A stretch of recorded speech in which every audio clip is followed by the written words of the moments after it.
ಇತ್ತೀಚೆಗೆ ಹಿಂದೂ ಹೋರಾಟಗಾರ್ತಿ ಆದಂಥ ಚೈತ್ರಾ ಕುಂದಾಪುರ್ ಅವರ ಬಂಧನ ಆಗಿದೆ. ಆ ಬಂಧನ ಸಂಬಂಧಪಟ್ಟ ಹಾಗೆ ಎಲ್ಲೋ ಒಂದು ಕಡೆಗೆ ಷಡ್ಯಂತ್ರಕ್ಕೆ ಸಿಲುಕಿದ್ದಾರೆ, ಷಡ್ಯಂತ್ರದಿಂದ ಅವರ ಬಂಧನ ಆಗಿದೆ ಅಂತನ್ನುವಂಥ ಸಂಶಯ ಬರ್ತಾ ಇದೆ. ಸಂಪೂರ್ಣವಾಗಿ ತನಿಖೆ ಆಗಲಿ, ತಪ್ಪಿತಸ್ಥ ಇದ್ದರೆ ಶಿಕ್ಷೆ ಆಗತ್ತೆ. ಆದರೆ ಈ ಬಂಧನ ಹಿಂದೆ ಒಂದು ಷಡ್ಯಂತ್ರ, ಅಂದರೆ ಹಿಂದೂ ಕಾರ್ಯಕರ್ತರನ್ನ, ಹಿಂದೂ ಸಂಘಟಕರನ್ನ ವ್ಯವಸ್ಥಿತವಾಗಿ ಯಾವುದೋ ಒಂದು ನೆಪ ಮಾಡಿ ಸಿಗಿಸಿ ಹಾಕುವಂಥ ಪ್ರಯತ್ನ ಕಾಂಗ್ರೆಸ್ನವ್ರು ಮಾಡ್ತಾ ಇದ್ದಾರೆ ಅಂತನ್ನುವಂಥದ್ದು ಅನ್ನಿಸ್ತಾ ಇದೆ. ಕಾಂಗ್ರೆಸ್ ಪ್ರಣಾಳಿಕೆಯಲ್ಲೇ ಬಜರಂಗ ದಳವನ್ನು ಬ್ಯಾನ್ ಮಾಡ್ತೀವಿ, ಗೋಹತ್ಯಾ ನಿಷೇಧ ಕಾನೂನು ಜಾರಿಯಾಗಿದ್ದನ್ನು ವಾಪಸ್ ತಗೊಳ್ತೀವಿ, ಮತಾಂತರ ನಿಷೇಧ ಕಾನೂನನ್ನು ಕೂಡ ವಾಪಸ್ ತಗೊಳ್ತೀವಿ ಅನ್ನುವಂಥ ಪ್ರಣಾಳಿಕೆಯಲ್ಲೇ ಹಾಕಿದರು. ಈ ಮೂರೂ ಹೇಳಿಕೆ ಹಿಂದೂ ವಿರೋಧಿ ಹಾಕಿದಂಥ ಹೇಳಿಕೆ ಇದು. ಪ್ರಣಾಳಿಕೆಯಲ್ಲೇ ಹಾಕಿದ್ದನ್ನು ನಾನು ಹೇಳ್ತಾ ಇದ್ದೀನಿ.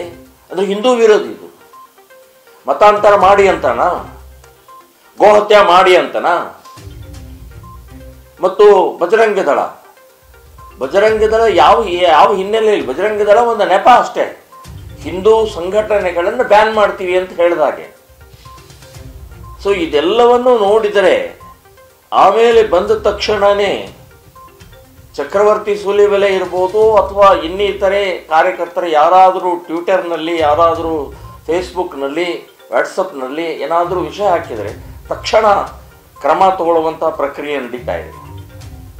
ಪುನೀತ್ ಕೆರೆಹಳ್ಳಿ ಗುಂಡಾ ಆ್ಯಕ್ಟ್ ಹಾಕಿ ಇವತ್ತು ಒಳಗಡೆ ಇದ್ದಾರೆ. ಆ ವ್ಯಕ್ತಿ ಕೂಡ ಅಷ್ಟೇ.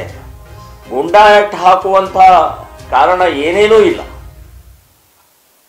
ಈಗ ನಾನು ಮತ್ತು ಪೂಜ್ಯ ಅಂದೋಲ್ ಸ್ವಾಮೀಜಿಯವರು 6 ತಿಂಗಳ ಹಿಂದೆ ಕಲಬುರ್ಗಿ ಒಂದು ಗ್ರಾಮದಲ್ಲಿ ಒಂದು ಕಾರ್ಯಕ್ರಮ ಮಾಡಿದ್ದನ್ನು ಈಗ ಕೇಸ್ ಓಪನ್ ಮಾಡಿ, ಈಗ ಕೇಸ್ ಹಾಕಿ, ಈಗ ನೋಟಿಸ್ ಕಳಿಸ್ತಾರೆ.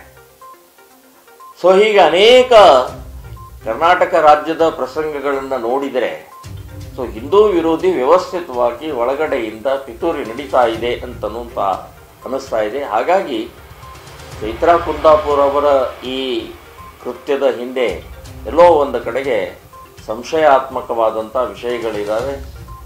ಆದರೆ ತನಿಖೆ ಆಗಬೇಕು. ತನಿಖೆ ಮಾಡಿ ಇವತ್ತು ಕೋರ್ಟಿಗೆ ಹೋಗಿದೆ. ಕೋರ್ಟ್ ಏನು ಜಡ್ಜ್ಮೆಂಟ್ ಕೊಡುತ್ತೆ ಅದನ್ನು ಸ್ವೀಕಾರ ಮಾಡ್ತೀವಿ. ಆದರೆ ನಮಗೆ ವಿಶ್ವಾಸ ಇದೆ ಚೈತ್ರಾ ಕುಂದಾಪುರ್ ಆ ರೀತಿ ಕೃತ್ಯದಲ್ಲಿ ಭಾಗಿಯಾಗಿಲ್ಲ, ನಿರ್ದೋಷಿಯಾಗಿ ಅವರು ಹೊರಗೆ ಬರ್ತಾರೆ ಅಂತನ್ನುವಂಥ ವಿಶ್ವಾಸ ಇದೆ. ಈ ಚಾನೆಲ್ ಅನ್ನು ಸಬ್ಸ್ಕ್ರೈಬ್ ಮಾಡಿ ಮತ್ತು ನಮ್ಮ ಹೊಸ ವಿಡಿಯೋವನ್ನು ಎಲ್ಲರಿಗಿಂತ ಮುಂಚೆ ನೋಡಲು ಬೆಲ್